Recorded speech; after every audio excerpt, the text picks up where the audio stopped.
Buenas noches a todos. Estoy muy complacida en la noche de hoy de estar con todos ustedes para presentarles pues a un egresado del SENA que creo que ya algunos lo conocen porque ha estado en algunas de nuestras conferencias de la tecnología. Eh, y nos quiere presentar un tema muy interesante. Yo sé que a ustedes les va a gustar muchísimo, a los que están en los últimos, pues ya en la etapa práctica o que ya está pues como en la última parte de la tecnología. De pronto si hay alguno aquí que apenas está empezando, eh, que de pronto esté acá, pues no se preocupen. La idea es que ustedes pues empiecen como a tener en cuenta como algunos términos, algunas cosas, pero no se preocupen si hay cosas que de pronto no conocen, pero sé que la mayoría de gente que está en la etapa práctica o que está ya como en la última parte de la tecnología. Entonces, bienvenidos todos y les presento entonces a Juan Esteban Angulo, nuestro egresado del SENA. Juan Esteban, buenas noches. Muy buenas noches a todos los que se conectaron a esta charla técnica que vamos a dar el día de hoy. Para comenzar, me gustaría saber un poquito más de ustedes y para ello voy a compartir en el chat una breve encuesta como para que vayamos sabiendo como el público al que nos vamos a enfrentar realmente. Entonces, acá en el chat acabo de poner un enlace para que entren porfa y diligencien ahí la encuesta. ¿Sí? Yo voy a estar mirando acá porque la idea es para saber más o menos el nivel técnico que tienen ustedes o para saber hacia dónde, si hago zoom en algunas cosas o, o explico algunos conceptos como para que tampoco estén, digamos que embolatados, digamos muchas veces cuando estoy hablando, ¿cierto? Porque aquí hay un sinnúmero de personas que pueden o ser muy expertas, otros pueden ser novatos y demás. Entonces les agradezco encarecidamente que los 14 que están presentes diligencien ahí la encuesta de la primera pregunta. Ok, Juan Esteban, permiso, sí. una cosita. A ver, la idea es que esto es para las personas pues que están como en Ujú. la última parte de la tecnología. Sin embargo, a los que están iniciando les dije que si quería vinieran, pero que ya sabían que el aspecto era muy técnico y que era más bien avanzado. Porque a mí me parece que también interesante que aunque uno esté empezando, pues vaya como ya involucrándose en cositas, en cosas pues que aunque son con una terminología pues un poquito compleja, pues alguna cosa a uno se le queda. Claro, claro que sí. Sí, Sí, sin embargo, es como para ir sabiendo, por ejemplo, en este caso tenemos 9 personas, unos junior, ok, todavía me hacen falta unas personas para que terminen de votar, o para que ya tengamos ahí, digamos, eh, como un sondeo, y yo ya saber más o menos también tener cuidado en ciertas cosas, aunque yo sé que pues obviamente va a haber de todo un poco. Todavía me faltan alrededor de como otras 5 personas, más o menos. Eso, faltan tres. Eso. Ok, perfecto. Ok, listo. Listo. Vamos entonces a la segunda pregunta. Ok, Juan Esteban, perdón, Andrés dice sí. que no, que el enlace no le está funcionando. Andrés, intenta Ay, nuevamente porque todos lo han hecho. sí. Eso, porfa. Me dices, ya ahí está la otra. Exacto. Listo, el primer voto.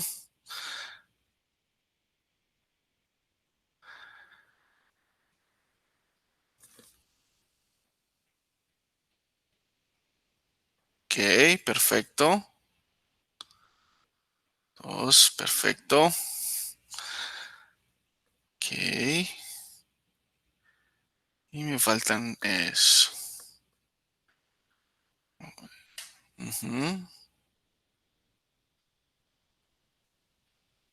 Ok. Listo, creo que con esto ya tengo un sondeo más o menos.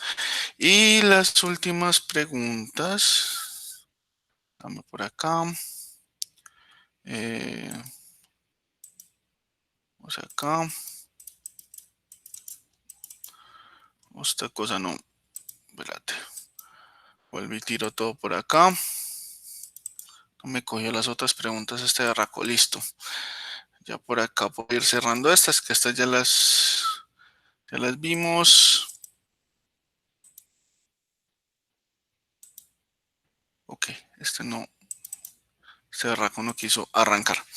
Bueno, ya creo que por ahí más o menos ya sé más o menos lo que conlleva. Listo, no, perfecto. Ya con eso ya tengo un sondeo. Entonces, muchachos, para empezar, voy a cerrar esto por acá.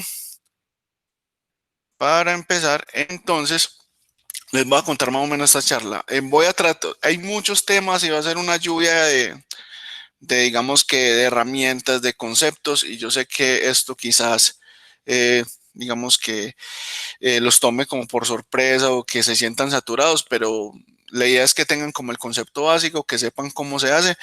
Hay una cosa en nuestra industria que se llama el mínimo producto viable o un MVP, ¿cierto? Esto normalmente se lo piden a uno cuando uno va a hacer un proyecto, cuando una empresa quiere como tener algo rápido, no de mucha calidad ni muy bonito, como para saber a qué reto se va a enfrentar o como para hacer una prueba, ¿cierto? Entonces, en ese orden de ideas, muchas veces las herramientas que nos hacen más productivos son aquellas que nos ayudan mucho en el día a día, ¿cierto? Van a tener, se van a enfrentar, yo creo que la mayoría con lenguajes como Java, Python, .NET, PHP, bueno, en fin. En este caso les voy a hablar de .NET o .NET Core, que realmente es un framework, pero el lenguaje padre, digamos que de ello, es C Sharp. A pesar que con este framework se pueden trabajar en otros lenguajes adicionales. Hace unos años se podía trabajar con Visual Basic, se está trabajando hoy en día también con F Sharp o C Sharp, que es el más conocido y digamos que ha sido como el lenguaje de la casa, ¿cierto? Con el que evolucionó mucho el framework de .NET. Um, entonces, esta charla va a estar muy enfocada a .NET Core y a C Sharp. ¿Por qué .NET Core? Porque .NET Core, digamos que es una de las evoluciones de .NET donde .NET como tal evolucionó a un punto en el que llevó su framework a otro nivel, es decir, a open source, a tratar de que fuese multiplataforma, que corriera en todos los dispositivos y en cualquier sistema operativo. Hoy en día, Microsoft tiene implementaciones de este framework para que corra en dispositivos móviles con Xamarin, en la web puede correr con .NET, pues con el framework de .NET Core, por ejemplo, para web, puede correr WebAssembly, puede correr en un Internet of Things, es decir, en un Raspberry Pi, que son estos dispositivos que utilizamos para hacer electrónica y digamos que son los que coordinan muchas veces para levantar sensores, apagar, bueno, todo este tipo de cosas. También se puede hacer con .NET. Aplicaciones de escritorio, en fin, todo lo que ustedes se imaginen se puede hacer con .NET, todo lo que ustedes imaginen en estos momentos se puede hacer con él. Incluso Machine Learning, procesamiento de datos y demás. Entonces, como Microsoft le apostó tanto a esto, ya .NET Core es multiplataforma y te puede correr en un Linux, en un Windows, en un Mac OS, en cualquier plataforma te va a correr. Entonces, digamos que es algo muy bueno y por otra parte, lo han optimizado tanto que la velocidad también y la forma de administrar recursos es algo que, digamos que resaltar como tanto del lenguaje como también del framework como tal. Entonces, vamos a hacer algo. Para arrancar, echar manos a la obra, vamos a hacer lo siguiente. Vamos a ir a una base de datos. Supongamos que ustedes hicieron su base de datos, yo la hice en SQL Server. En esto internamente está corriendo con algo que se llama Docker, que es algo de contenedores donde yo subo y apago servicios de una manera, digamos que inteligente y fácil para la cuestión de desarrollo. Pero pues no les voy a hacer mucho zoom ahí porque Docker es otro universo. Entonces, digamos que tengo un SQL Server corriendo en la máquina. Tengo en este momento dos bases de datos en este motor. En este caso vamos a trabajar con esta base de datos que tiene unas tablas, que normalmente uno muchas veces hace el diseño de la base de datos en primera instancia, eh, digamos que como análisis y demás, uno casi siempre arranca por la base de datos, ¿cierto?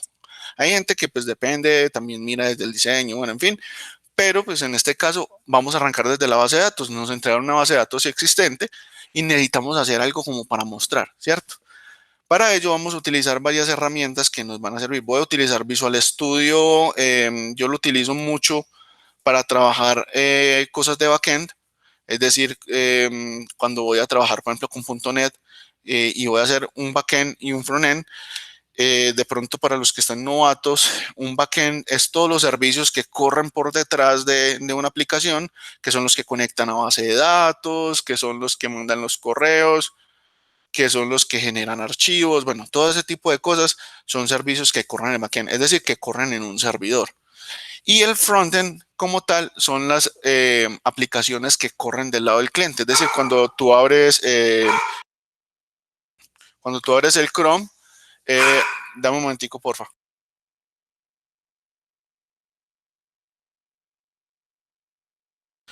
Cuando tú tienes el frontend, esto corre del lado del cliente, es decir, en el navegador. Es cuando abres Chrome y tienes Facebook, tienes tu correo, toda esa parte que tú ves, todo eso es frontend. Eso son aplicaciones hechas en JavaScript. O muchas veces páginas en HTML que ayudan, digamos, que a maquetar y a tener todo, digamos, que organizado. Pero vamos a entrar más en detalle. Por el momento vamos a crear la primera parte, que es la parte de backend. Entonces vamos a crear un proyecto. Voy a utilizar Visual Studio como plataforma y voy a utilizar Visual Studio Code ahorita más adelante, pero por el momento vamos a utilizar Visual Studio. Decimos un nuevo proyecto. En este caso se me abre un universo de cosas en Visual Studio. Eh, tenemos diferentes lenguajes, como pueden ver, yo puedo programar en C Sharp, en C++, en F Sharp, hasta Java, puedo tirar acá JavaScript, Python, bueno, de todo un poco. Realmente a mí me encanta trabajar acá, es todo lo que tiene que ver con .NET como tal. Eso no quiere decir de que si no pueden correr Visual Studio, que no pueden trabajar, no, para eso existe Visual Studio Code, que este es multiplataforma, entonces les va a correr en Linux y también puede correr .NET. Simplemente que como para facilidad, este editor es muy rico en muchas cosas. También puede ser algo lento si tienen una máquina pequeña, pero pues tiene tantas cosas que nos ayuda mucho. Entonces vamos a escoger una aplicación ASP.NET Core Web Application. Venimos acá y acá le ponemos un nombre y buscamos, ponemos una ubicación como de donde queramos mirar. Voy aquí a coger un montón de proyectos que tengo y nos vamos por acá. Entonces vamos para backend, le voy a seleccionar, esta es la ruta donde voy a guardar todo y aquí le voy a decir que el proyecto se va a llamar Sena Invoice Demo. Le voy a decir que ese es el proyecto. Entonces aquí le voy a decir .web API. Y aquí en la solución le voy a decir, este es como el que agrupa todos los proyectos que yo voy a crear dentro de esa organización. Entonces SLN. Le puedo poner cualquier nombre, es como para tener memotecnia, pues ser como, sí, congruente pues con las cosas, consecuente pues con los nombres. Entonces en este caso le vamos a decir que vamos a crear el proyecto. Aquí nos va a salir otro menú donde aquí nos dice, mire, a pesar de que usted va a trabajar con .NET Core, existen todos estos frameworks que tengo instalados. ¿Con cuál quiere trabajar? Él por defecto me trae el más reciente que tenga instalado en la máquina. El más reciente que ha sacado Microsoft es el 3.1. Entonces, digámosle que listo, que vamos a trabajar con ese. Y aquí nos pone sobre la mesa otro universo de cosas. Que si vamos a trabajar con un proyecto vacío, que si con un API o que si con un web application o un model view controller, todas estas cosas son diferentes enfoques para hacer aplicaciones. Una API es todo aquello que son servicios que yo voy a exponer al mundo para que una persona, por ejemplo, me ingrese un empleado, para que me consulte un empleado, para que ingrese una factura, bueno, todo ese tipo de cosas. Y eso quiere decir que cualquier cliente, es decir, un celular, una aplicación web, un mobile, bueno, en fin, me consuma mediante estos servicios y pueda, digamos, que interactuar con mi base de datos también, o quizás otros recursos. Entonces, esto es lo que significa una API. Una web application Es una página que simplemente tiene lo que se llama server rendering, que es renderizado del lado del servidor, es decir, que tú le mandas una petición y él te carga una página web, ya sea con datos de base de datos y demás, pero cada vez que tú envíes algo a guardar, él se refresca completamente y envía toda la página y vuelve toda la página, ¿sí? Esa, la verdad, hoy en día en algunos escenarios es bueno trabajarlas, ¿sí? No siempre es bueno trabajar con ello. Yo la verdad siempre trabajo un enfoque de tratar de hacer todo en APIs y luego hago una aplicación en Angular o en React o en lo que yo ya considere según como la arquitectura que se defina y consumo esas APIs. Entonces, en este caso, yo voy a crear solamente un proyecto de API ahí y le vamos a decir crear. Simplemente con darle crear, él ya me digamos que crea algo que se llama el scaffolding inicial, que es como la autogeneración de todas, digamos, las cosas del proyecto. Entonces, él arranca y me crea un proyecto, me crea por acá como todo lo necesario, incluso me crea una API de prueba. Entonces, esta API de prueba que tenemos acá, venimos acá, perdón, esta API de prueba que tenemos acá, que es en controllers, va a devolver una lista de strings, ¿sí? En este caso, él aleatoriamente, cuando le dicen get, el man viene acá y genera automáticamente un JSON con toda esta información aleatoriamente. Si ustedes se pueden dar cuenta, él acá aleatoriamente está generándome ese JSON. Es más, si yo llego y hago esto, levanto esta aplicación, él me debe mostrar un JSON. De pronto ustedes dirán, uy, yo no sé qué es un JSON. Un JSON, así a grosso modo, como para no irnos como a la historia y contarte un montón de cosas, porque son casi 15 años de desarrollo que vienen de ahí para acá, desde que más o menos salió el JSON. Creo que por ahí unos 12 fue que salió hacia acá. Entonces, realmente es un formato que utilizamos, se llama JSON Serialized Object, creo que significa la sigla, no recuerdo en estos momentos, y lo que hacer simplemente es coger un mensaje y me lo convierte en una estructura jerárquica. ¿Qué es una estructura jerárquica? Como podemos ver, los corchetes denotan que es una lista. Las llaves denotan que es un objeto. Y un objeto tiene propiedades. Entonces, esto es una propiedad, esto es otra propiedad, esto es otra propiedad.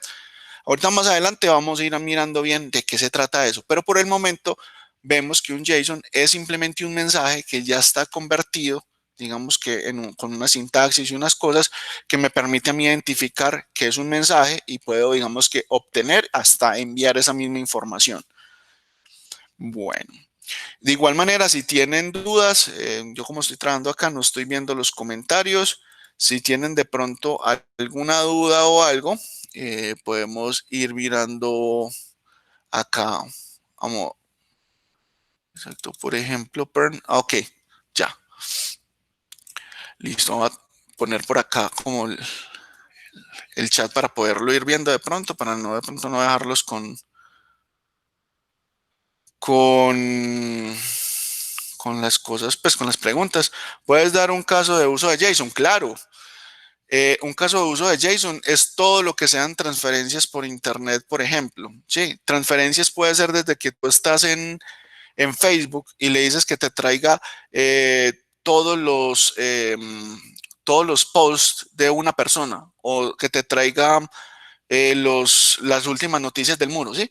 Entonces él llega y te trae todo eso en un JSON y ese JSON es el que te publica. Enseguida vamos a ver eso bien, que la idea del scaffolding o el de hacer el mínimo producto viable acá, es hacerlo de una forma rápida y sencilla. O sea, aquí no estamos demorando porque les tengo que explicar como más o menos los conceptos para que tampoco, la idea tampoco es que se queden en el aire, porque siempre hay novatos acá. Eso no es malo, tampoco ser novato es malo, todos pasamos por ahí, entonces conozco cómo es muchas veces uno sentirse ahí perdido con el tema.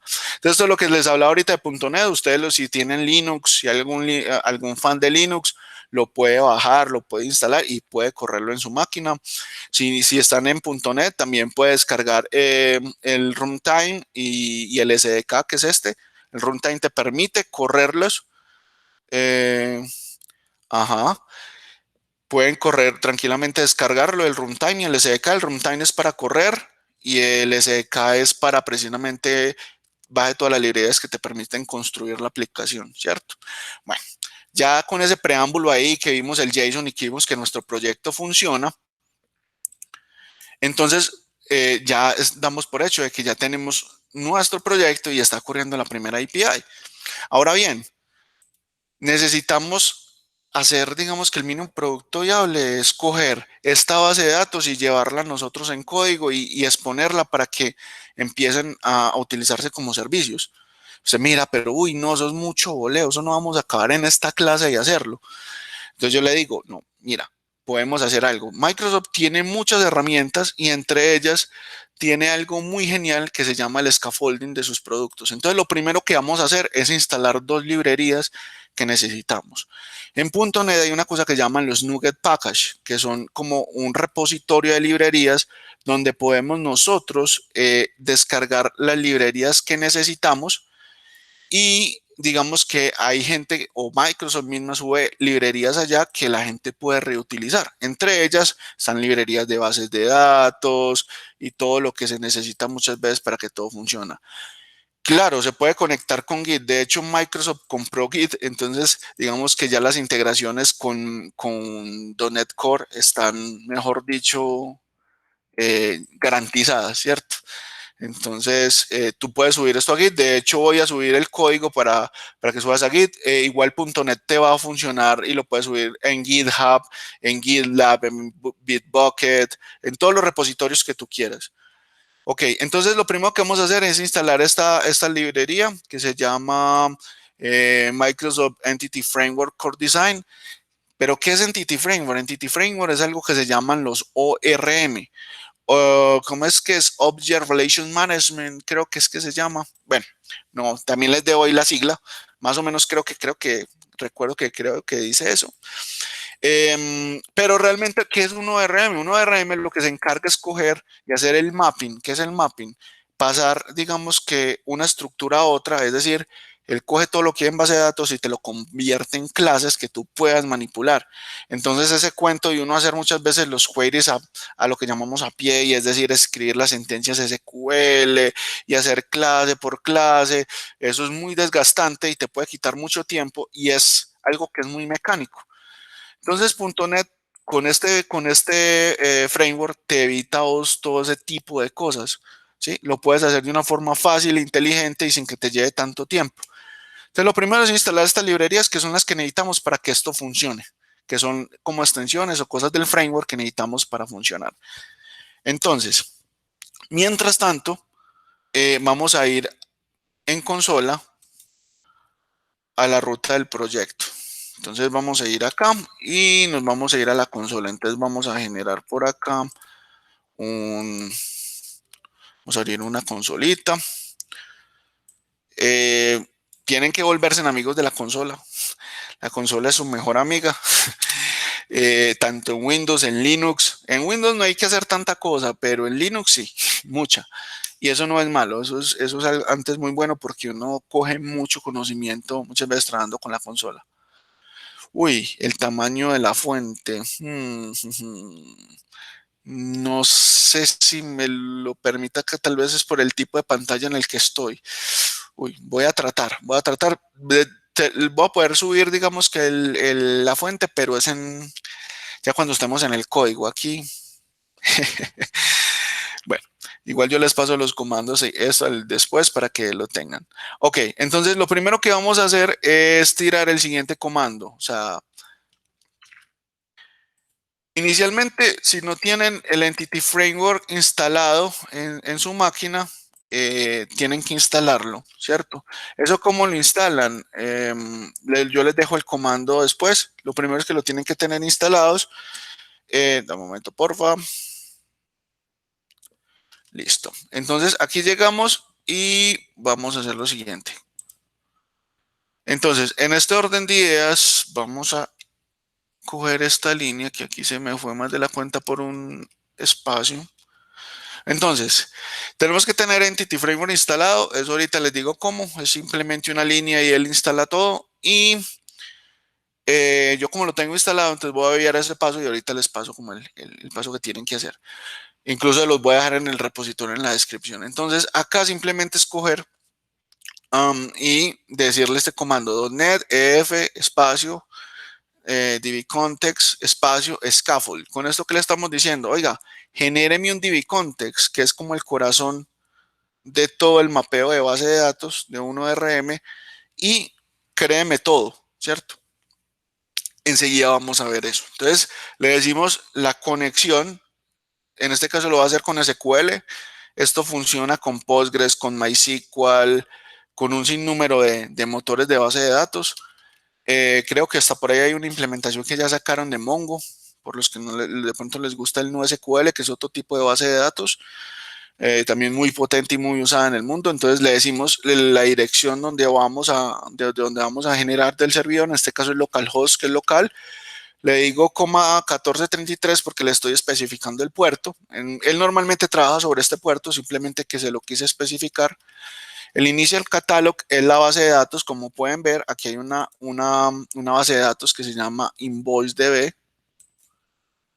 Y le voy a decir que la persista, que acá el usuario es SA y el password es abc.123.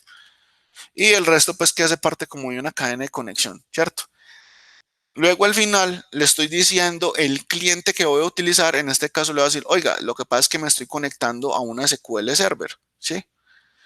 Y le voy a decir, mira, este es el modelo, ¿cierto? Esto cambiaría de pronto, donde de pronto este comando varía un poco según la tecnología de motor de base de datos. Si es MySQL, creo que por acá trae algo de MySQL. Si es Postgres, por acá trae como la librería, ¿cierto? Pero en fin, en este caso vamos a hacerlo con SQL, que por facilidad, y le damos Enter. Y entonces ese -o models es que le estoy diciendo que por favor en el proyecto en el que yo, perdón, así, en el proyecto, sí, en el proyecto en el que estoy, eh, que en el proyecto en el que estoy, entonces me cree eso ahí. Por ejemplo, ahí me salió un error y me dice, oiga, en el proyecto no tenemos esta referencia instalada. Entonces yo me voy acá y me acordé de un tip muy importante. Yo todavía no he terminado de instalar las dependencias. Yo ahorita le di instalar, pero en ningún momento le di acá a aceptar que él me dice que va a instalar unas dependencias. Entonces en este momento ya terminó. Y por otro lado, antes de tirar ese comando, yo tengo que compilar el proyecto. Porque si no, él no es capaz de arrancar. ¿Qué es compilar? Es tratar de generar, digamos que todo el paquete de código convertido, digamos que a una DLL o a lenguaje de máquina, por así decirlo. Pues todo ese proceso que hace para convertir todo nuestro código allá. Andrés dice una pregunta, él me dice todo eso en Sublime. Aunque los IDEs son algo muy subjetivo, digamos, para gustos, no sé, en Sublime creo que no es que tenga mucha cosa para ello. La verdad te lo quedo debiendo porque yo me migré de Sublime Test hace como 6 años para Visual Studio Code. Sí, como 5 o 6 años creo. Entonces, yo desde que tengo Visual Studio Code me desligué mucho de Sublime. De hecho, si puedes hacerlo y te gusta, te aconsejo que lo hagas, pues, porque .NET es algo muy potente. Ah, listo. Entonces, en este caso, tenemos entonces instalado esto y vimos que compiló. ¿Cómo sabemos que compiló? Él aquí nos dijo, mira, compiló una tarea, nada falló, todo está bien, ¿cierto? Entonces, listo, ya tenemos todo ok. Y ahora sí vamos a generar el proyecto. Ahora sí vamos a tirar toda la parte de magia y hechicería en este comando. Entonces, él automáticamente va y me reconoce el proyecto. Mira, muy importante, tienen que pararse en la carpeta donde está el proyecto. No vale una carpeta más arriba, una carpeta más abajo, no, tiene que ser donde está el proyecto. Y él aquí me dijo, mira, la versión pues es simplemente un alert de que, oiga, si usted tiene una versión viejita, le aconsejamos que haga el update, algo que tengo que hacer a futuro. Bueno, entonces de aquí ya no necesitamos la consola para más nada. Como pueden ver, la carpeta que no estaba es esta. Ya absolutamente todas las tablas de base de datos las tenemos mapeadas y creadas automáticamente. Entonces usted mira, ay, ¿cómo así, Juan? O sea, eso me creó todo automáticamente. Yo le digo, sí, claro, es que esa es la idea del scaffolding, que te haga un espejo de toda la base de datos en tu código y no tienes que empezar a crear clase por clase y cada clase está perfectamente codificada. Entonces, de esa forma, vos no necesitas perder tanto el tiempo en eso, puedes tirar este comando. Es más, les doy un truco. Yo siempre que arranco un proyecto nuevo y me dicen la base de datos está creada, yo hago eso, genero todas estas clases, porque pues mientras que me pongo a escribir estas dos líneas, simplemente las copio y las pego, pues y como pueden ser dos líneas, pueden ser 20, 30, según como sea de compleja la tabla. Entonces, si ven, o sea, esto nos ahorra un tiempo, pero brutal. Entonces, en este orden de ideas ya tenemos nuestra API. De pronto algunos me dicen, no, pero yo estoy enredado, yo no entiendo, yo siempre he hecho mis aplicaciones con PHP y hago un HTML y eso me funciona. Entonces a la persona les digo, el scaffolding también funciona en ese caso. Entonces, ¿cómo vamos a hacer eso? Les voy a mostrar la magia. Es exactamente los mismos pasos. Entran, generan una aplicación de .NET Core Web Application, le digo que va a estar en la misma solución y le digo, oiga, vea, se llama Sena Invoice, Sena Invoice Demo y le pongo .mvc. ¿Y de qué sirve eso? Le estoy separando por nombres y estoy siendo organizado a la hora de nombrar mis proyectos para poder diferenciar tanto la tecnología como a qué organización o a qué solución pertenecen. Entonces, les invito a que siempre que codifiquen lleven como un orden a la hora de nombrar sus cosas. Entonces, en este caso no necesitamos una API. Como les dije, vamos a trabajar una aplicación en MVC, que es Model View Controller. Es una arquitectura que se utiliza para hacer aplicaciones web desde hace buen rato. El patrón existe desde los 80, pero realmente fue como en el 2010 que se empezó como a implementar, si mal no estoy. El primero que arrancó con esto full seriamente y que tiene un framework hoy por hoy también muy robusto con esto fue Java, con este patrón, con Spring, si mal no estoy. Eh, pero pues al pasar de los años llegaron Ruby on Rails, llegaron Python, llegaron .NET y digamos que volvieron este patrón como algo que es del día a día, o sea, que rompió hito en la historia. Entonces, muchas de las aplicaciones que trabajan de renderizando del lado del servidor, ahorita les aclaro un poquito eso de renderizando al lado del servidor, porque pues eso siempre lo confundía a uno. Entonces, simplemente escoger esto. Le decimos, escogemos acá MVC, le damos que OK. No me fijé allí algo. Bueno, vamos a ver si de pronto aquí yo la embarré eligiendo esto. No, está bien. Entonces, vamos a cerrar esto, cerramos todas estas cosas. Es que no sé mucho del mundo Microsoft, pero eso tiene que ver con... Sí, ahorita les explico un poquito de Azure, porque Azure es otro universo. Bueno, entonces tenemos acá los modelos. Tan, tan, tan, tan, tan, tan, tan. Tenemos esto y tenemos que hacer exactamente lo mismo que ya hicimos. Entonces venimos acá, le agregamos las dependencias, volvemos y repetimos el paso, vamos a NuGet, venimos acá, cogemos las librerías que necesitamos, que la primera que necesitamos es el Entity Framework Core Design. Venimos acá, le instalamos. Aquí me va a decir que si acepto el contrato, pues si acepto el contrato no la licencia y me dice que todas estas dependencias se van a instalar, yo le digo que OK, que no hay lío, que acepto la licencia. Eso no tiene que decir que sean pagas, no, todo esto es open source, gratuito, los editores son completamente gratuitos, tanto el Visual Studio completo que funciona en Windows, como también el aplicativo del Visual Studio Code es completamente open source y gratuito, no hay lío por ello. Ustedes no necesitan pagar un peso por eso. Hace unos años sí tocaba hacer pagar por eso. A nosotros nos tocaba piratearlo muchas veces. Pero bueno, en fin, tiempos aquellos. Aquí simplemente instalamos, le decimos lo mismo y le decimos que aceptamos la licencia. Él empieza a bajar, baja todas las dependencias y cuando termina, voilà, terminó. Entonces aquí llegamos y le decimos que vamos a compilar. Compilamos para que no nos pase lo mismo que ahorita. Cogemos la consola que hicimos ahorita, le damos de punto punto para que nos devolvamos a la carpeta. Es más, si listamos las carpetas, miren que ya está aquí Web API, que fue la que creamos, y también la parte de MVC. Cuando hacemos esto, Sí, se comporta igual en todas las plataformas. Pueden variar ciertas cositas, pero no es mucho, es muy transparente. Lo único que sí te va a cambiar, obviamente, que Visual Studio como tal, el IDE que estoy utilizando para el backend no te va a funcionar en Linux. Pero con Visual Studio Code puedes correr cosas también. Es decir, en ambos se puede hacer de todo. En la plataforma, en Windows, en Visual Studio. En Visual Studio Code. Eh, oh, no, en mi pantalla. Ve raro. ¿Me confirman, porfa? De pronto, si están viendo la pantalla, alguien dice que no. Creo que la mayoría la estaban viendo hasta hace un momento. Sí la estamos viendo. Ok, David, lo que le aconsejo es que salga y vuelva a entrar. ok, perfecto. PowerShell, sí, señor, listo, señor. Volvemos acá. Entonces, lo que vamos a hacer acá.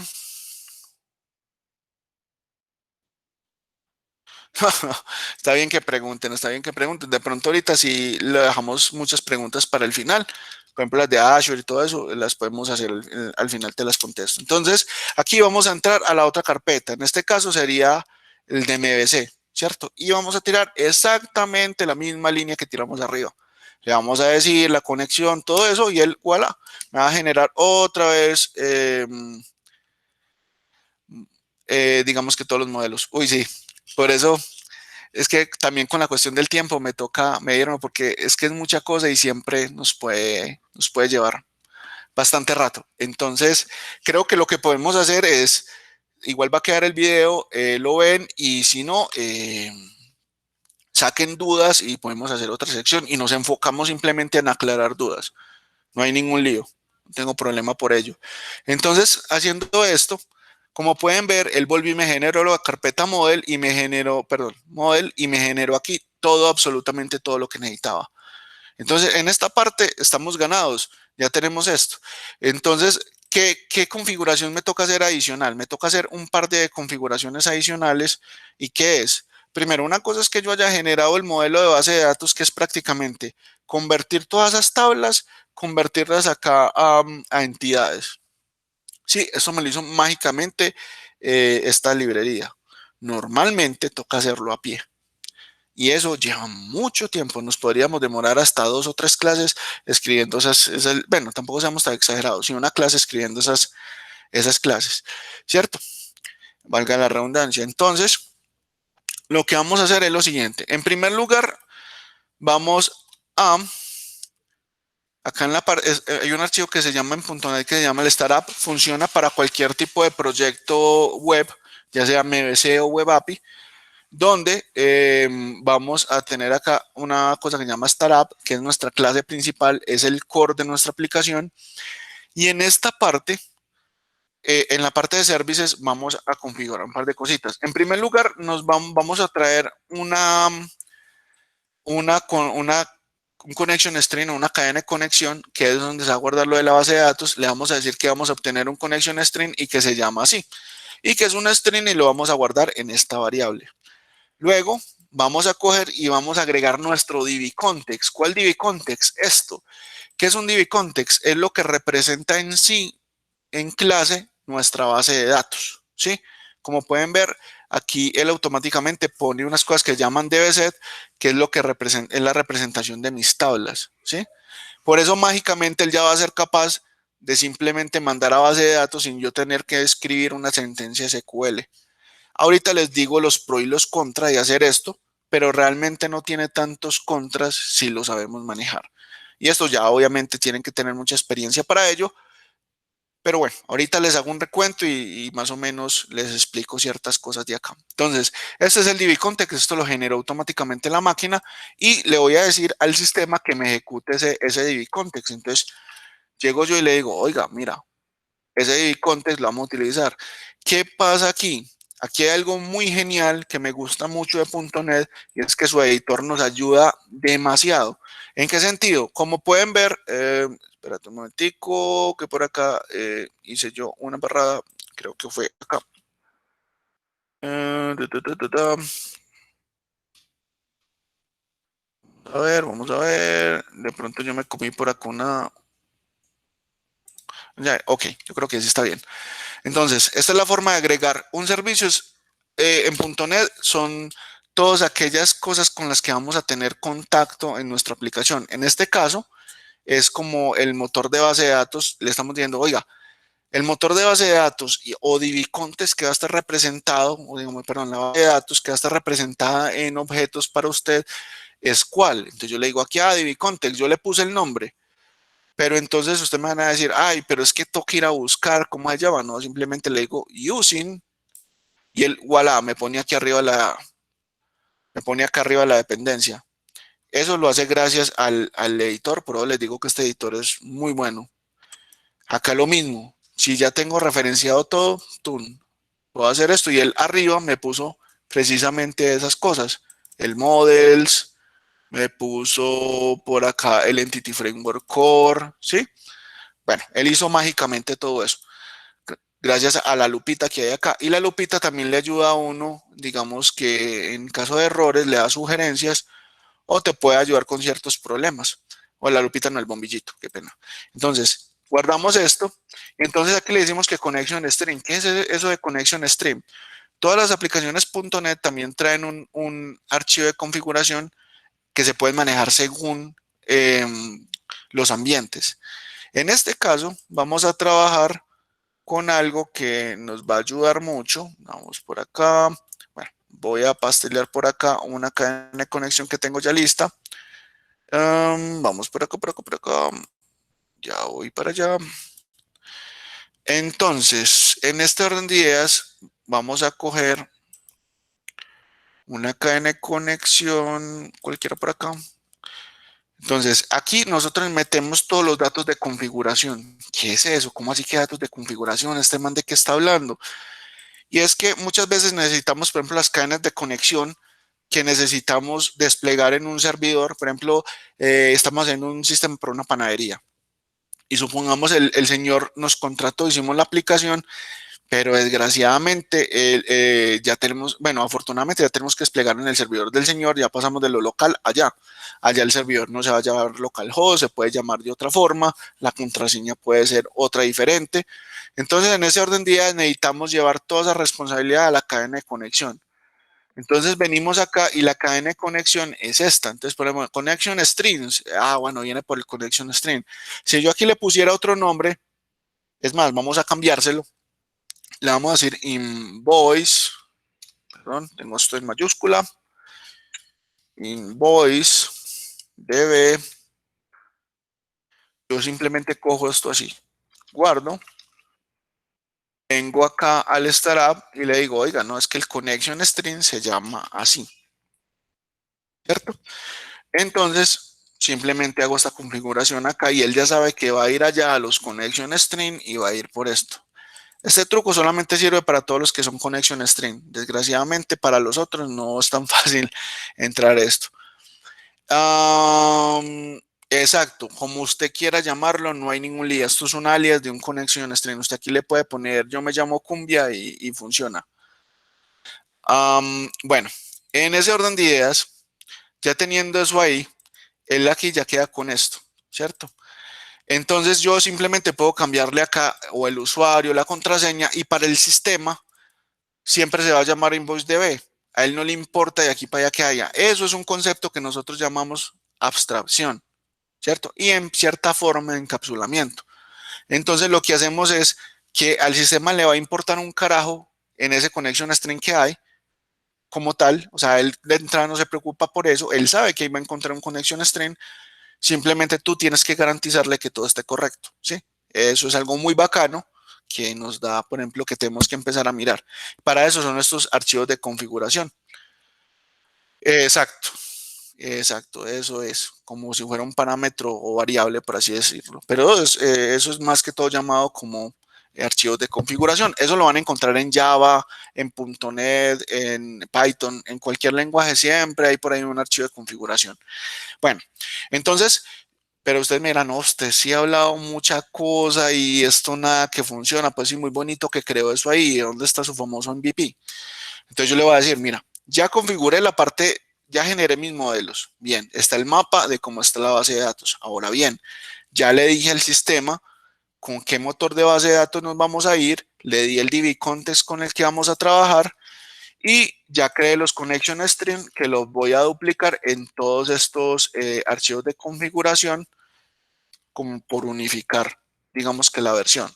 Obviamente después, cuando pasen a producción, ustedes pueden crear otro aquí que se llame producción y ahí pueden meter como sus connection string, aunque no es muy recomendado porque eso ya lo puede hacer otra cosa por allá y no para que las personas tengan acceso ni las credenciales de su base de datos, pues también lo puedes configurar.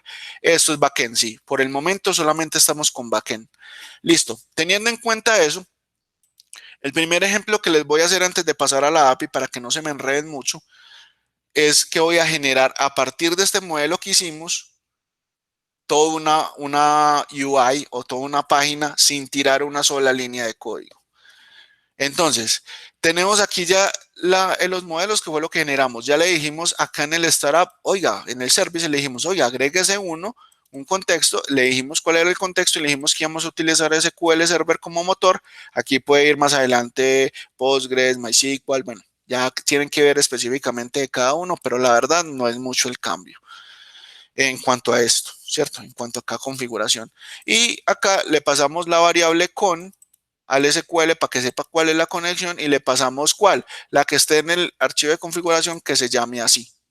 Entonces ahora ven que todo se va conectando, ya está la conexión, ya cuando haga la conexión ya sabe cuál es el DB context, entonces eso es prácticamente decirle conéctese a la base de datos, el modelo que genere va a ser como su espejo como tal en código es esta clase. Entonces él ya sabe que cuando se conecte a base de datos, tenga la base de datos, él va a hacer como un mapping o va a hacer como digamos que homologar tanto lo que hay en base de datos con lo que hay en esa clase que se llama invoice context, db context. Entonces listo, ya teniendo eso, ahora vamos a hacer la magia. ¿Cómo funciona la magia?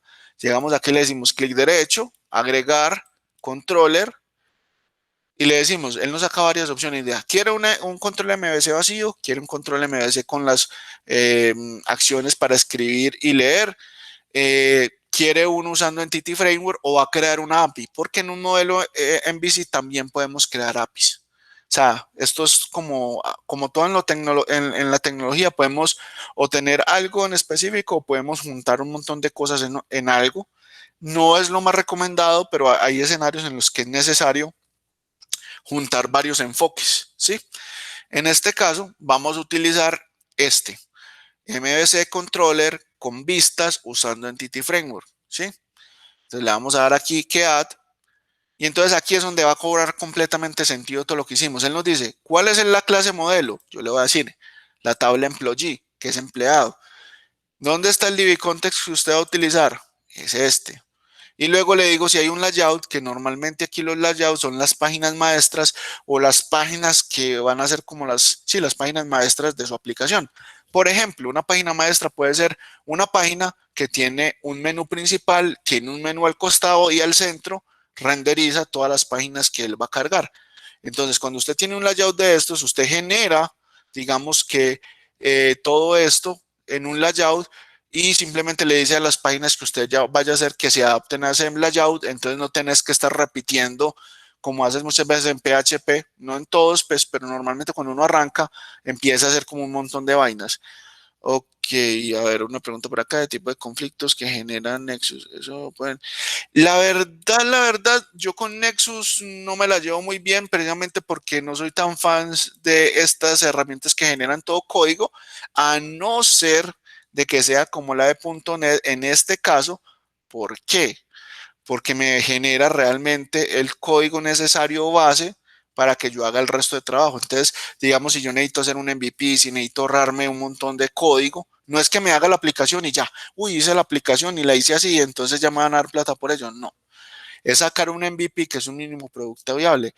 Es simplemente generar un pedacito que me va a ayudar, uno, a tener una visión global de mi aplicación para mostrar algo para avanzar, no sé, por una evaluación de arquitectura, para mostrar que la base de datos funciona, para mostrar que, para darle insumos, por ejemplo, ustedes están haciendo el backend de estas APIs y a usted le dicen, vea, necesitamos para allá que el desarrollador frontend, o el desarrollador que está haciendo las cosas en Angular, en React, necesita las APIs para mañana, así, ya. Entonces usted le puede decir, listo, yo le puedo dar un bosquejo de lo que más o menos es y le puedes dar esto y pueden hacer un proyecto en base a esto y con eso pueden avanzar. No quiere decir que la versión final, no quiere decir que ya esto nos reemplazó, no. Esto es simplemente una ayuda para agilizar el proceso y sacar un mínimo producto viable. Muchas veces cuando sacas un mínimo producto viable es algo que a las carreras se sacó, pero no es la definitiva, es la base para empezar de ahí a rediseñar algo profesional. Ajá. Sí, Nexus genera de todo, o sea, eso sí es verdad. Y ahí es donde está el problema. Cuando tú dejas que tu aplicación te la genere completamente y dependes de ello, pierdes la gobernanza de meterle mano al código. Bueno, en fin, en ese orden de ideas simplemente le damos aquí agregar. Después de haber elegido la clase, todo eso, él te genera a vos el código. ¿Cuál es la diferencia? Que este código que vamos a generar acá lo podemos tocar y manipular, ¿sí? Entonces, si usted me dice, yo es que yo soy novato, yo no entiendo nada de lo que usted me está diciendo. Puede seguir estos pasos, puede tratar de generar todo esto y puede tratar de hacer ingeniería inversa, que es un proceso muy común que nosotros hacemos y escoger desde lo que ya hicimos, ¿sí? Y empezar a entender cómo funciona. Y si la máquina generó ese código así, podemos nosotros inicialmente hacerlo así, después lo podemos perfeccionar. ¿Qué es eso digamos que no se puede perder el enfoque que le damos al scaffolding. El scaffolding es una ayuda para generar un código base y a partir de ahí hacerle el refactor y mejorar todo. No quiere decir que con eso vamos a hacer y solucionamos el problema, no. Podría hacerlo, pero no es lo más óptimo. Porque, por ejemplo, herramientas como el compañero Andrés que nos dicen de Genexus, que te genera la aplicación Android y todo, y después son problemas son muy pesados los programas, son muy lentos, o te piden un cambio en la lógica y muchas veces no vas a poder solucionarlo. Bueno, tiene un montón de cosas que, pues sí, muy bonito y muy asombroso, pero no le puedes meter la mano, digamos que a eso. Digamos fácil, ¿cierto? Entonces, como pueden ver aquí, esto nos generó un controller y este controller, mire, nos devuelve detalle, nos devuelve el index como tal, ¿cierto? Que nos va a devolver como la parte gráfica. Un post donde miren que él está eh, insertando en base de datos. Ah, no, me faltó aquí el zoom. Entonces, miren, cuando se inserta en base de datos, se le hace un add del objeto con el que estamos trabajando, que es employee, y se le da save changes y él automáticamente cambia y luego redirecciona acá. O sea, esto ya lo hace él solito. O sea, esto aquí no hemos tirado una sola línea de código. Yo sé que es un montón de código, de pronto los dicen, oye, ¿qué es esto? Abrimos esto. Ah, espérate que él por defecto arranca por Web API. Entonces, venga, paremos aquí la solución y tirémoslo por acá con este proyecto que fue el segundo que creamos y le damos debug. Cuando hacemos esto, él nos va a levantar toda la aplicación web que nosotros creamos. Listo. Entonces aquí se va a demorar un momentico porque inicialmente las primeras veces que carga siempre es algo lento.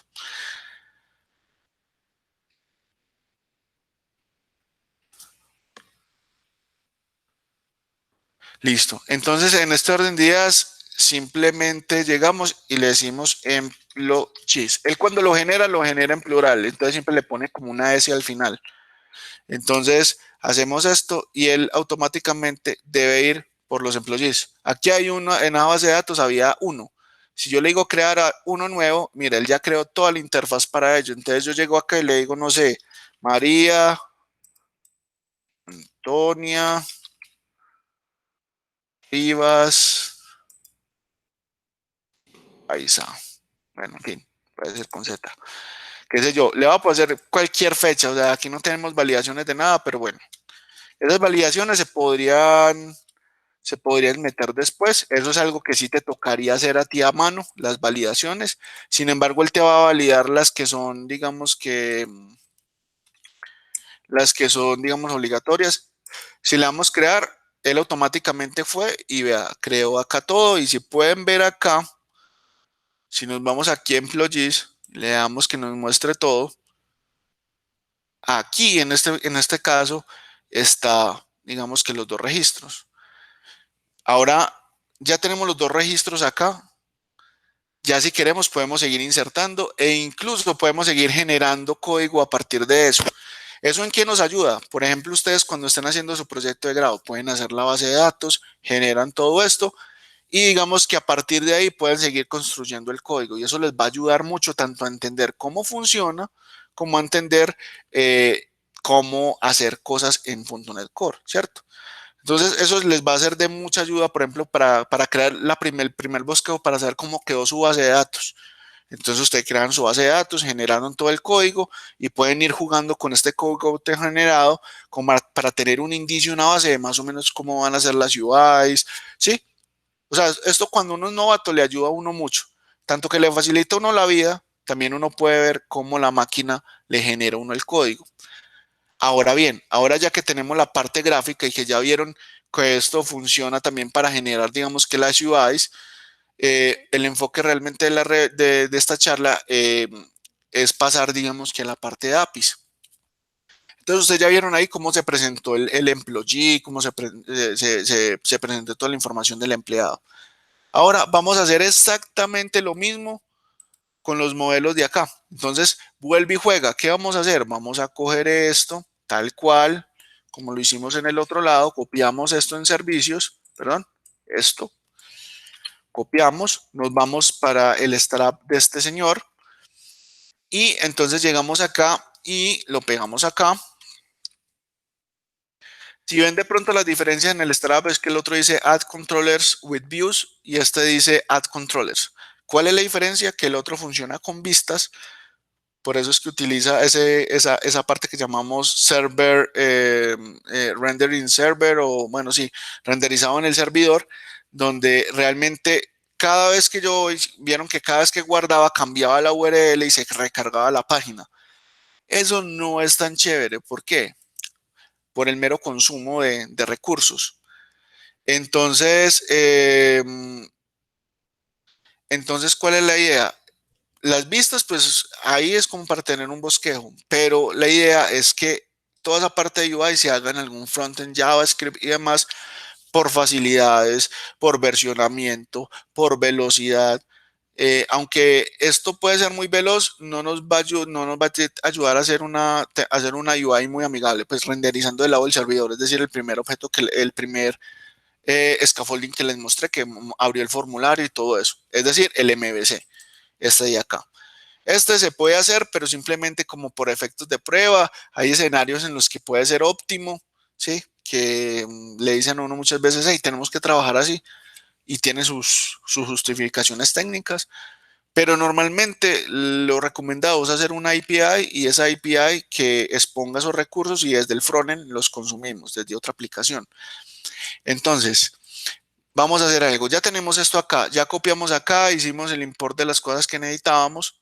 Igual como hicimos en el de arriba, vuelve y juega con las cosas que necesitamos. Vamos al app.json, nos robamos de acá la configuración que hicimos en el de arriba, vuelve y juega en el API, lo pegamos acá, puede ser control V, guardamos, venimos otra vez para el otro. El por defecto corre en develop, creo que por ahí me preguntaron ahorita. Pero igual yo le hago en los dos en estos momentos como por tener todo actualizado, ¿cierto? Listo. Entonces, en este orden de ideas ya nuestra API quedó lista para empezar a trabajar, ¿cierto? Entonces, en ese orden de ideas, vamos a guardar todo esto por acá. Vamos a darle cerrar. Guardamos todo esto. Igual yo les voy a subir este código a GitHub para que tengan forma, digamos que descargarlo, cacharrearlo y demás. Incluso les voy a subir el script de base de datos para que también lo generen. Claro está que este enfoque también tiene otro plus. Y es que cuando tú trabajas con bases de datos puedes tener dos enfoques, uno que se llama Database First y otro que se llama Code First. Database First es lo que estamos haciendo hoy, es decir, que primero está la base de datos y a partir de la base de datos nosotros nos adaptamos. Otra cosa muy diferente es cuando tú no tienes base de datos y tú a través del código haces la base de datos. Eso también es posible. Tú puedes hacer el código y todo este modelo que tú hiciste de aquí en esto, se puede regenerar y mandar a MySQL, se puede regenerar y mandar a Postgres y él solito va y crea la base de datos, crea las tablas en cualquiera de esos motores. Entonces, sí y no, depende. Es que hay un dicho en el desarrollo de software que no todo es un silver bullet y tampoco quiere decir que el hecho de que tengas un martillo y que lo sepas manejar, eh, lo vas a utilizar para todo, ¿sí? Es decir, Mongo es muy bueno, pero hay en unos escenarios, por ejemplo, en la parte relacional, que no te va a ser tan óptimo como una base de datos SQL. Como hay unos escenarios en las bases de datos SQL que no te van a dar el mismo rendimiento que una de Mongo, ¿sí? Cada una tiene su escenario. Entonces, tú con un martillo puedes hacer o una obra de arte o puedes asesinar a una persona, ¿cierto? Mira que puedes hacer cosas muy bonitas o cosas muy horribles, ¿sí? Entonces, eso todo depende de la herramienta. No toda la herramienta funciona para todo. La puede uno tratar de adaptar, pero no es bueno. Y tampoco hay que caer en fanatismos a la hora de trabajar en desarrollo, ¿cierto? Entonces, por ese lado, tengo como ese tip, pues ahí. Pero igual, desde .NET también te puedes pegar un Mongo. De hecho, .NET tiene una base de datos que es un híbrido en todas. Es decir, tiene por debajo una magia que es capaz de trabajar con estructuras de Mongo, con estructuras de SQL y demás. Está en Azure y se llama Cosmos DB. Es muy buena y muy rápida. Tiene una cosa que llama georreferenciación. Bueno, es un tema amplísimo que aquí sí nos vamos, nos quedamos. Entonces, siguiendo con la prueba de concepto que estamos, vamos a hacer exactamente lo mismo. O sea, aquí cambiaría la cosa. Simplemente que aquí le decimos add controller, vuelve y juega. Y en el add controller le decimos, oiga, venga, trabaje no con un MVC, no, porque aquí ya no estamos con MVC. Le vamos a decir que nos va a funcionar con un API controller y le vamos a ir a Entity Framework. ¿Cuál es la diferencia entre el uno y el otro? Que el uno me devuelve un HTML, es decir, una vista, y el otro, es decir, el API, sí o sí me devuelve un JSON, ¿sí? Digámoslo JSON, porque también se puede devolver un XML, pero dejémoslo en JSON para no saturarlos de mucha cosa. Entonces, hacemos esto y cuando hacemos esta belleza, llegamos y le decimos agregar y él automáticamente me va a generar todo el controller que me va a permitir lo que llamamos en el desarrollo un CRUD, que se llama, que las siglas indican create de crear, read de releer, update o la UDI update y de delete. Entonces, eso es lo que llamamos como un CRUD. Es hacer las 4 operaciones básicas que nos permite trabajar con algún elemento en base de datos. Ok, hay que reemplazarlos por otra tecnología. Realmente no es. Lo que pasa es que hay que tener ciertas herramientas, ciertas cosas. El JSON es práctico. Lo que pasa es que es tan simple que sí, te puede generar bugs, pero por eso mismo, exacto. Esa es la gran diferencia, por ejemplo, también aquí trayendo a colación el tema que estamos hablando ahorita de bases de datos relacionales y bases de datos no SQL, y es que las SQL te obligan a tener una estructura y tú tienes que respetar esa estructura. La no SQL no. La no SQL es un árbol y eso te puede tener un montón de cosas. Entonces, exacto, eso te puede dar ese problema, exacto. Esos JSON te pueden dar muchos problemas, es verdad, sí, pero tienes que tener ciertas cosas eh, que te ayuden como a cuadrar eso. .NET te da muchas facilidades de muchas veces validar eso. Entonces es algo muy bacano. .NET te ayuda, tienen varias herramientas para validar eso porque le hace una conversión del JSON a la estructura. Vamos ahora sí, manos a la obra. Entonces, vamos aquí, vamos a levantar nuestro proyecto, ¿cierto? Aquí si le doy play, si me va a levantar el por defecto. ¿Por qué sé que es por defecto? Porque están acá está como resaltado en negrita, ¿cierto? Entonces venimos acá y él nos va a abrir la API que está por defecto, ¿sí? Entonces vamos a pastelear un poquito acá en el proyecto. Él nos dice, acá en el controller nos generó employees y nos dice, mira, cuando vas a llamar la ruta es el servidor que estés slash API slash el controller. ¿Y cómo se llama el controller? Employees. Ok. Entonces llegamos aquí y le decimos API slash employees. Entonces, cuando hacemos esto, él automáticamente nos debe devolver un JSON de la base de datos y como pueden ver, aquí están los dos registros representados en JSON de lo que hicimos en la otra aplicación. Entonces, aquí ya vamos juntando todas las arandelas del juego. Tenemos entonces aquí, de manera principal, los nombres.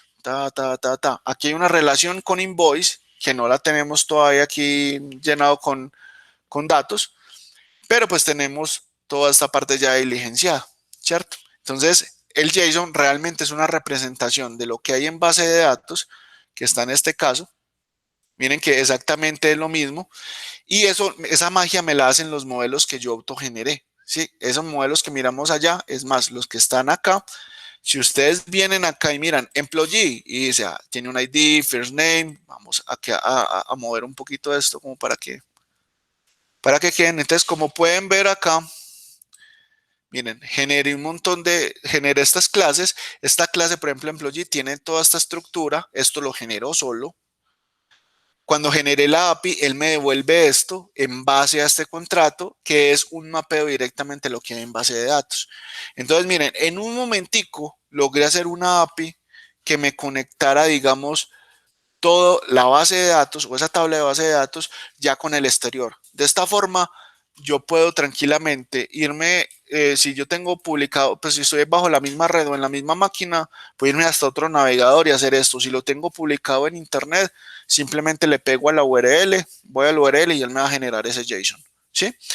Entonces, como para ir como de mano a esto, entonces hasta aquí llegamos con la parte de backend, por así decirlo.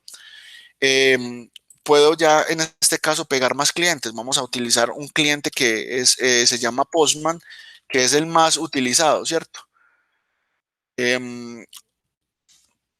Ustedes con Postman es un cliente, una aplicación que ustedes pueden bajar para probar las APIs. ¿Y cómo pueden probar eso? De una manera muy fácil. De acuerdo al verbo HTTP, ustedes van a hacer una operación.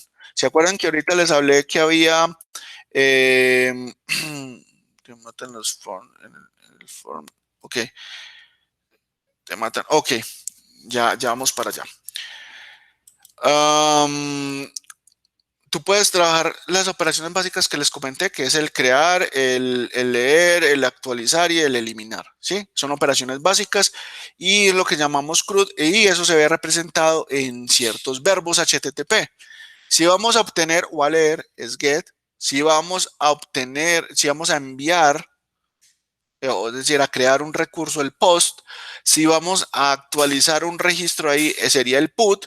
Y si vamos a eliminar, sería el delete. Aquí hay un montón de verbos que cada uno tienen como su uso, no nos vamos a extender en ello.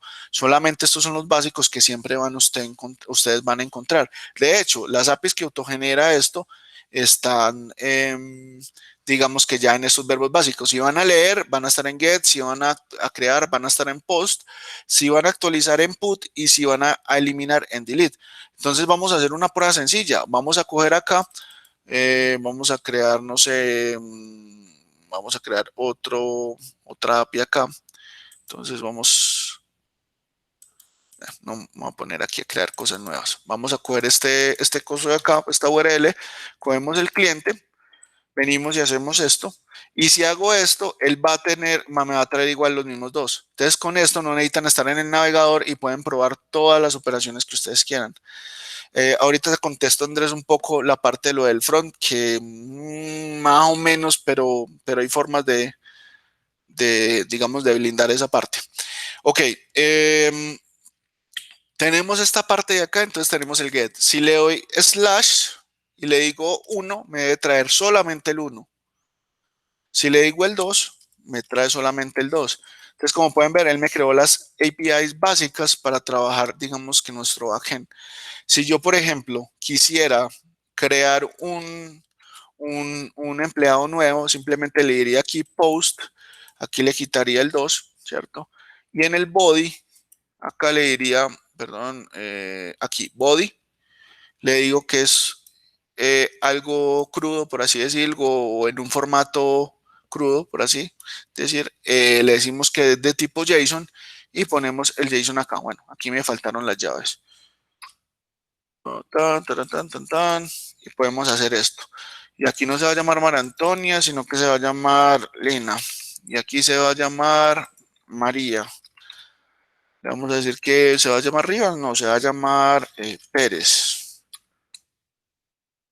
Y le vamos a decir que es Valencia. Y acá le vamos a ver que el birthday de esta señora es del 1990. Y el número de teléfono es el 11111111. Cuando le damos aquí Send, esperamos que aquí va a haber un error, efectivamente, porque tengo mal mi JSON y le puse por acá una coma donde no era. Entonces, tú lo que haces simplemente es que le das Send y él acá, como pueden ver, me creó el registro y me dijo, mira, creaste uno y el ID es 3. Él automáticamente me generó el ID. Entonces, si yo vengo acá y le refresco, miren que ya me aparezca el 3. Si yo llego acá y le digo, puede ser esta misma URL, a maximizar esto acá para que me deje hacer más cosas. Y le voy a decir que me traiga otra vez todos. Efectivamente, me va a decir, mira, están los 3. Y si le digo acá, le digo esto. Ahora, yo quiero actualizar el número, quiero actualizar el número 2, ¿cierto? Y entonces le voy a decir que es un put, porque como les dije, ese es el determinado para actualizar. Y le voy a decir que María Antonia no se llama María Antonia y no María Sofía.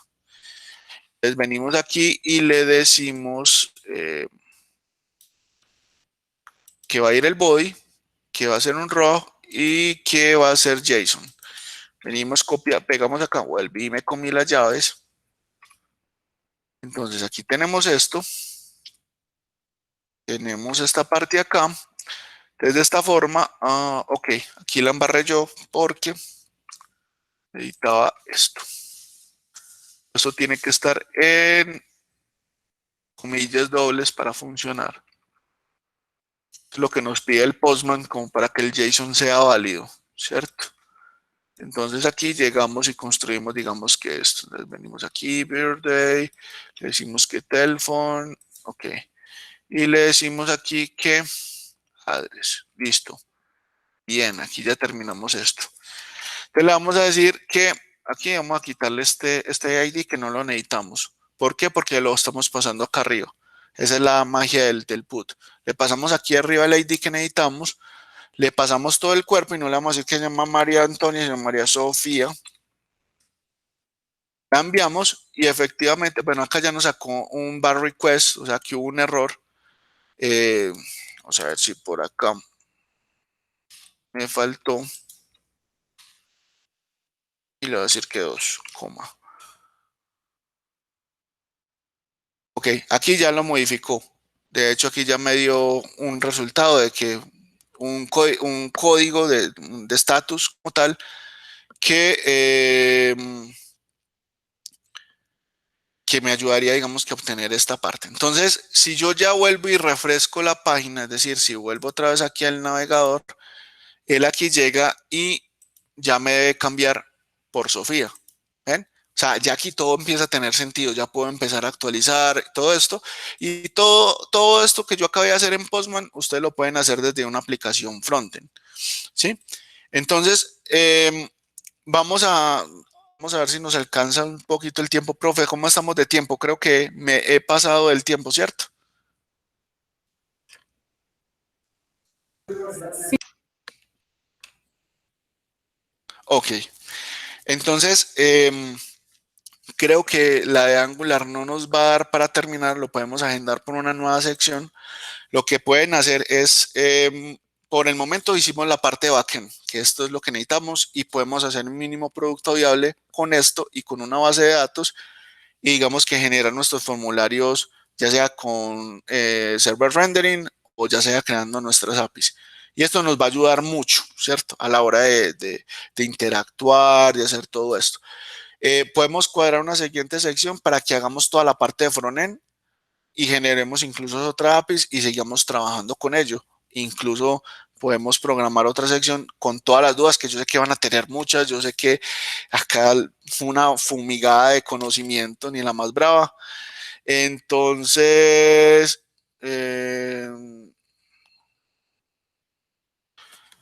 Listo. Entonces voy a parar ya acá para que hagamos una recapitulación y hagamos toda una parte de preguntas y respuestas. No sé, profe, si tenemos tiempo para ello.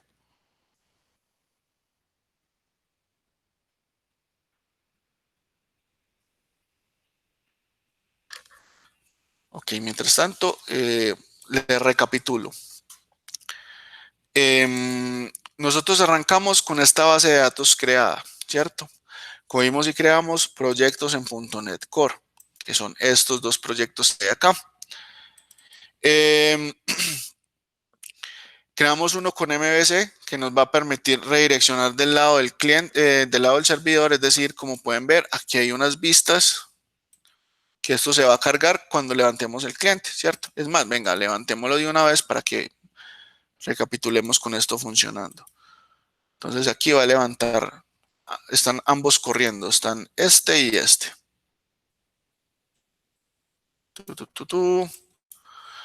Entonces en este orden de ideas, aquí tenemos nuestra API corriendo, ¿cierto? Vamos a cuadrarlo aquí para que todo funcione. Entonces, tenemos aquí nuestra API y tenemos el mismo proyecto, versión con el MVP hecho con renderización del lado del servidor. Entonces aquí simplemente le decimos employees, me de cargar el formulario. Ok, ahí apareció la lista. Entonces, como pueden ver, esa es la principal diferencia. En el 1 hicimos un MVP realmente ya con formularios funcionando, pero digamos que es renderizado el servidor. Es decir, si yo aquí, yo llego y le digo details, miren que él me carga otra página y se tiene que refrescar toda la página, ¿sí? El hecho, pues puede cambiar de URL, el hecho que cambie de URL no quiere decir que está,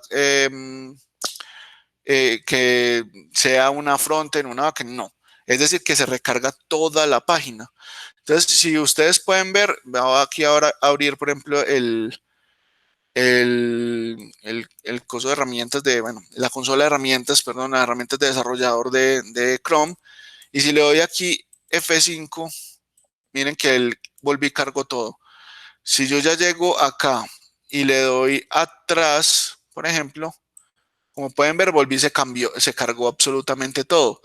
Entonces, en este caso, por eso les digo que no es tan chévere porque lo que pasa es que muchas veces se tiene que cargar toda la página y eso toca pagar unos montos altos muchas veces de infraestructura, porque muchas veces las cosas que están en la nube es por horas o por cálculo, por rendimiento. Entonces, entre usted más utilice eso, entonces imagínese, el servidor tendría que estar cogiendo, bajando el servidor, mostrando, volviendo a renderizar, y entonces eso gasta mucho recurso también. Y también, por ejemplo, un plan de datos se lo lleva. La parte de APIs, por ejemplo, que ya está acá, que es más liviana, que ya es para comunicar, por ejemplo, dispositivos móviles, aplicaciones web y todo esto. Entonces, aquí está como los dos enfoques. Ya luego podemos conectar esta segunda que hicimos, esta API, con Angular, con React, con cualquiera de estos frameworks JavaScript, y ya con eso digamos que cubriríamos esa parte y tendríamos servicios desacoplados. Necesitamos, exactamente, prácticamente. Y digamos que los errores de .NET son, digamos que eso es lo que me gusta versus Java, de que muchas veces cuando tiras algo en .NET, él te dice puntualmente los errores y te dice muy bien cómo muchas veces solucionarlo, por así algo, si es algo muy obvio o fácil, por así decirlo. Obviamente hay cosas difíciles también, pero digamos que es muy amigable en cuanto a eso. No sé si tienen alguna inquietud, alguna pregunta que quieren hacer antes de que cerremos.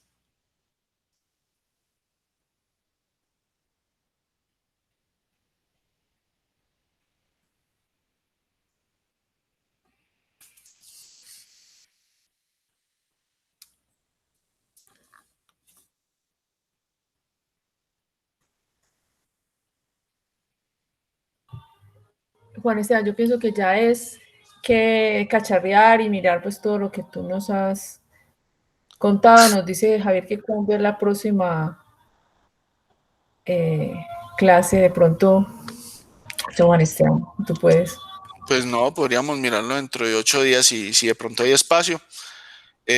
Precisamente por eso, o sea, pueden, yo sé que esto está quedando grabado, lo pueden mirar en diferido y obviamente les van a salir dudas y muchas cosas otra vez. Pueden sacar notas y tenerlas listas y cuadramos la próxima sección donde aclaremos todas esas dudas. Listo, Juan Esteban, muchísimas gracias. De verdad que yo sé que lo haces con el corazón porque te gusta ayudar. Entonces, de verdad que te agradecemos muchísimo. De pronto, entonces, la otra semana hacemos una, o Juan Esteban nos hace pues una siguiente sección para que yo sé que a todos les va a servir muchísimo. Listo. Entonces, Antes, profe, qué pena te interrumpo. Antes de terminar, para de pronto los que quieran, yo tengo pues hace ratico un canal de YouTube donde estoy empezando a subir, digamos que todo este tipo de cosas. Obviamente un poquito menos tan así como la carrera, ¿cierto? Entonces, precisamente esto de .NET, en este caso con Angular, también estoy haciendo otro con React. Entonces, por si se quieren suscribir, para que se suscriban, les voy a pasar acá el chat. Digamos que también pueden estar ahí pendientes como de todo, ¿cierto? Porque la idea es generar comunidad y pues que ustedes aprendan, ¿cierto? Entonces aquí les paso el canal para que se suscriban y estén pendientes. Qué pena y profe interrumpirte con el... no, no, por supuesto que no. Muchísimas gracias, Esteban. Entonces, estamos pendientes de la próxima reunión. Muchísimas Listo. gracias. Dale, yo te voy a estar pasando el enlace del GitHub para que lo tengan ahí pendientes. Listo. Listo, listo. Listo, pues. Bueno, Listo. muchísimas gracias entonces. Con el mayor de los gustos, que estén muy bien y espero muchas dudas para resolver en la próxima clase. Claro que sí. Y muchas gracias a todos pues por asistir. Gracias. Hasta luego. Bueno, chao. Ay, voy a